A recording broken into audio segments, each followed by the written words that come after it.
Hello friends, welcome to Coding Garden with CJ. In this short video, we're going to recreate the GameStop logo. So here I am on the site CodePen where you can create websites with HTML, CSS, and JavaScript, and we're going to start with an H1 tag. And inside of this H1 tag, we're going to put the name GameStop. We should see it. There it is. But as you can see, the font isn't that great. We want to make it the GameStop font. So what I'll do is I'll select the body and set the font family to be Impact. And just like that, we're a little bit closer. I think the other thing we should do is increase the font size. So let's go to 69 pixels and see what we get. That's much better. Also, let's center this on the page because it's kind of like all over the place. So here's what I'm going to do. I'm going to say we're going to flex on them. The body's going to flex. We're going to justify it to the center. We're going to set the height to be 100 view height. So that makes it so that it takes up the full height of the viewport here. And then we're going to do align items of center. And we should get, there we go, nice and in the center. The last thing we need is we need to make this red. So what I'm going to do is I'm going to put that in a separate element. So we're going to use a little span right here. I'm going to wrap it like that. And then I'm going to give this a class of red. So I'm going to say class equals red.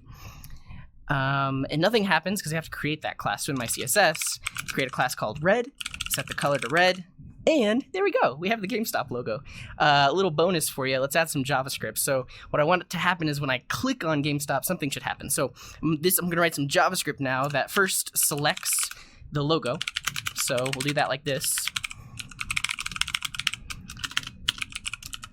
We want to grab that H1, and then when we click on it, so I'm going to add an event listener for a click. And when this happens, we want to do something right here. And basically, I just want to change this red part here. So here's what I'll do. I'll create another variable called the red part. And this is going to be very similar, but instead of selecting the H1, we select the span. Like this. Great. And now we do the magic. So here's what I'm going to do. When you click on it, if the text content of that span is equal to stop, then I want to set its text content to be stock. Otherwise, if it's stock, then I want to set it back to stop.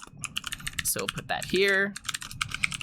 And just like that, when I click, GameStop. Thanks for watching. If you like what you see, check me out on Twitch. Follow here on YouTube. See you later.